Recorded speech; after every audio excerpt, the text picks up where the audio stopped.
Hi everyone, in this video today we're going to look at how you can measure progression within your running fitness. Now the key thing I would say with this actually is it's much easier to gauge this if you are planning your training. A lot of this really comes down to the ways you would progress training to ensure progression happens. Might sound a bit weird and probably fairly obvious to some degree, but the more you plan out your training, the more likely you are to be successful.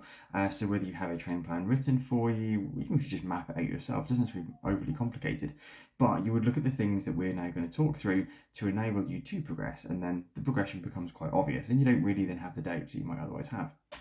Now, the slight caveat that I'm going to put in place here is that this is assuming you are running in sort of similar conditions, or that the elevation, the course conditions of the way you're running is going to be similar in terms of like wind and heat and all those kind of factors.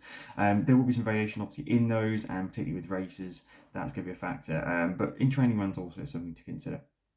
But assuming from summertime versus summertime, winter versus winter, rather than like a summer session versus a winter session, although there are some obvious comparisons there as well.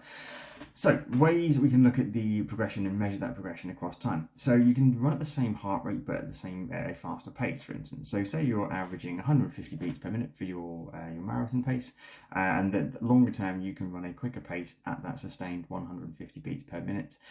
That's great. That's showing that you're progressing. Now, if equally you were able to run that same pace, so say you're running at 7-minute miles, but your heart rate starts to drop into the 140s and you're at 145 beats per minute for that same 7-minute mile pace, then again, that's showing you're progressing. So either the same pace with a lower heart rate or same heart rate and higher pace is also a good sign of progression. You can also look at this from recovery strategies.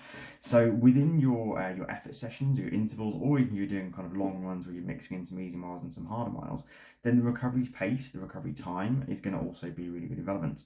So if you're running some aerobic intervals, for instance, 4 minutes on, 2 minutes off, you can start to reduce the amount of recovery time or increase the recovery pace. So you might drop down by 1 minute per mile between your work pace and your recovery pace for those 2 minutes, and gradually you might start dropping that by 50 seconds, by 45 seconds instead. That's one sign of progression.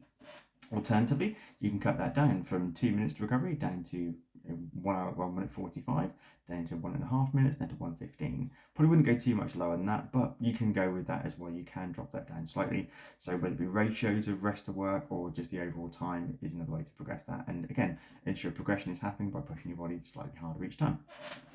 The other thing you can do as well is then look at the say those speeds of recovery. So as I mentioned a second ago, you can start running slightly quicker and start dropping off those paces less and less and less. There are tons and tons of other factors to consider as well in terms of your recovery and how much you've kind of taken back off of the previous session, what time of day you're doing them and things like that as well. But if you plan out your sessions, then you're going to be getting progression. The longer reps are also another factor. So if you're running for say 2 miles at a pace, and you can start to elongate that 2.5 into 3 to 3.5, maybe then doing a longer tempo session at that same pace. Then again, that's a sign you're progressing, you're able to push your body harder. Assuming though again that you are working at the correct effort level and you're not just trying to run quicker and quicker and quicker or longer and longer and longer without your body being ready for it, because you would then see that in your heart rate being much higher or fatigue levels being much higher, your form starts to drop off. Another really interesting part of it, which I find anyway, is looking at sustained continuous effort with a good controlled form and technique. If you're running longer and longer and longer, but your form is deteriorating rapidly towards the end of that, then that's not progressing. You're just pushing your body harder. You're not actually working to that same effort level or controlled effort level, most importantly. So those are all the things you can look at when it comes to how you track your progress. Heart rate, looking at cadence changes can also be a factor depending on what you're working on. But in a general sense, you're running fitness, you're looking at reduced recovery rates, recovery time, or the increasing recovery pace. You're looking at longer repetitions or pace being maintained for longer periods of time. Or you're looking at the heart rate being slower or at the same level with a faster pace. Progress your training by planning in advance, and these will happen absolutely along the way. See you soon.